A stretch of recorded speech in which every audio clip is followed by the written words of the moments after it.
Tell me one thing in your life that is great that came as a result of being comfortable. Most of us aren't defeated in one decisive battle. We are defeated one tiny, seemingly insignificant surrender at a time that chips away at who we should really be. It isn't that you wake up one day, decide, that's it, I'm going to be weak. No. It is a slow, incremental process. It chips away at our will. It chips away at our discipline. Move out of your comfort zone. It's the courage to move into your zone of discomfort where you feel awkward and clumsy and sometimes alone. The comfort zone is one of the greatest enemies of human potential and of your potential. The people that are really successful, they're not looking for comfort. They're looking for excitement. They're looking for potential. Give up this old idea, I just want to be comfortable. Quit lying to yourself. You know you seek more than comfort. So understand that when you're trying to avoid the pain, when you're trying to avoid the struggle, when you're trying to avoid the hard things in life, you are actively choosing to be average. Start putting some pressure on. Put some pressure on yourself. Get out here and get about it. Once you figure out that you're in a race amongst billions of people that live in this world, you're in a race by yourself. You have a purpose, and it's your purpose, not everybody else's purpose. It is your purpose and only your purpose, and it's your race. That means you are persistently bigger than your excuses. You are persistently bigger than feeling lazy. And you are persistently beating the feelings that typically stop you. Stop coming up with excuses. Don't give yourself permission to continue to live a small life. You can't fit a big dream into a small life. Give yourself permission to go for it, to test yourself, to challenge yourself, to live full. When the sun comes up, you've got all the books, you've got all the tapes, you've got all the access. Now it's time to hunt. And what separates you from everybody else is that when it's time to hunt, you're ready to hunt. What I've come to appreciate when you're working on changing your life, changing some bad habit, getting out of addictive situations or relationships, or working to build a dream or making a difference in our society, it's hard. There are going to be all kinds of challenges that we all must face. You cannot live in this world without a challenge. You cannot live in this world without a struggle. Greatness is right on the other side of pain. So what are you running from it for? You say you want to be successful, then push through it. Stop making excuses and go get it. The lack of self-discipline is the major cause of failure, frustration, underachievement, and unhappiness in life. It causes us to make excuses and sell ourselves short. Perhaps the two biggest enemies of success, happiness, and personal fulfillment are first the path of least resistance and second, the expediency factor. The path of least resistance is what causes people to take the easy way in almost every situation. They seek shortcuts to everything. They arrive at work at the last minute and leave at the first opportunity. They look for get-rich, quick schemes and easy money. Over time, they develop the habit of always seeking an easier, faster way to get the things they want, rather than doing what is hard but necessary to achieve real success. The expediency factor, which is an extension of the law of least resistance, is even worse when leading people to failure and underachievement. This principle says people invariably seek the fastest and easiest way to get the things they want, right now, with little or no concern for the long-term consequences of their behavior. In other words, most people do what is expedient, what is fun and easy, rather than what is necessary for success. Every day, and every minute of every day, there is a battle going on inside of you between doing what is right, hard, and necessary, like the angel on one shoulder, or doing what is fun, easy, and of little or no value, like the devil on your other shoulder.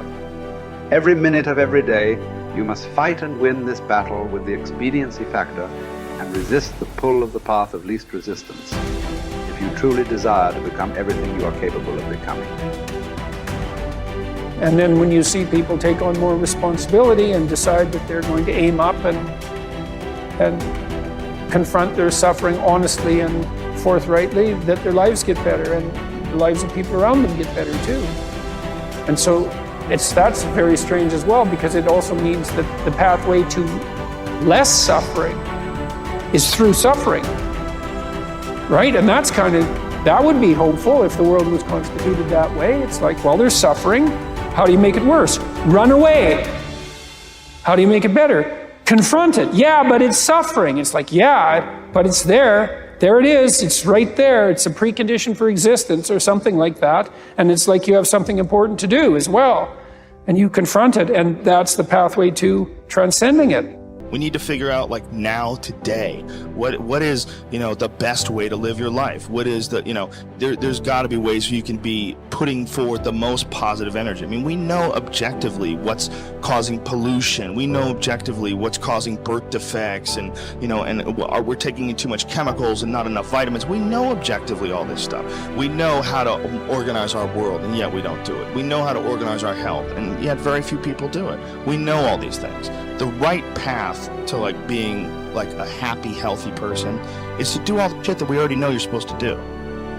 Take care of your body, take care of your health, take care of your mind, your stress, meditate, be kind to people. We all know that. I mean, you ask anybody, they know how to get by and to be the most evolved version of you that you can be. I mean, it's not like a magical checklist. If you talk to people about it, you said, okay, here you got a person, you want to improve them. What are the things that you're going to do to them? Okay, well, if I was a life coach, the first thing I would say is this guy's got to get on a diet that makes him healthy. I don't mean a diet just to lose weight. I mean just healthy foods in your body. Many, many vegetables.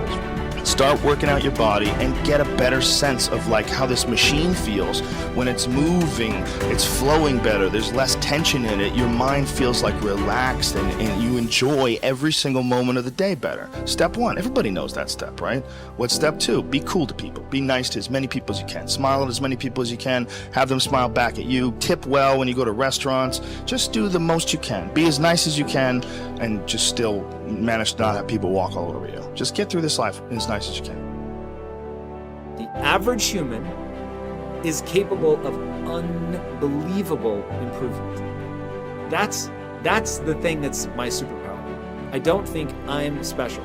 I just realized in looking at the science that humans actually are capable of this incredible amount of change. It is the strategy that our species took to be able to pass knowledge on through culture rather than having to have everything be instincts. And in having that layer where we can drink in the culture and read books and learn from other people, and even now we're all learning from things that people thought thousands of years ago and wrote down. It's insane. It travels through to you, and all of that wisdom stored in culture, so that as your parents are teaching you things, they're actually encapsulating a ton of the wisdom that is endured, whether it's endured from religion or books or whatever. You're bathed in a culture that is giving you all of this incredible information. And so recognizing how powerful and potent that is incredibly meaningful. But you have to understand that you have to allow yourself to believe that you can learn from that culture in the same way that everybody else can. And that's what you're designed to do. Now, for me, that completely gave me the confidence, and I put confidence in air quotes because it's not like I believe something specific about myself. I just believed that the human animal is capable of this extraordinary change. And so now I just needed to point myself in that direction. Now, this is the key.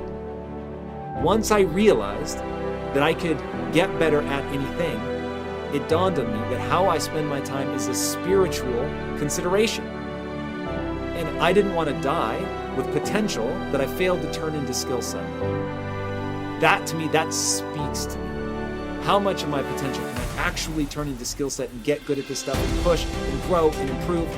That to me is just this incredibly intoxicating thing. So for me, the discipline, the confidence, all of that comes from recognizing the human animal. Nothing special about me. The human animal is capable of extraordinary change. I'm going to have to put time and energy into doing it, but I'm capable of getting this change. Therefore, I can do anything I set my mind to. Therefore, it really matters what I choose to spend my time on. Therefore, I want to put structure and discipline in my life so that I can move forward on things that excite me, that matter to me, because I really can have this big crazy dream that I'm thinking of. So my discipline is really born of my desire to have that thing, coupled with my belief that I can actually get there. Desire and belief. Get those two things right, and the discipline will take care of itself.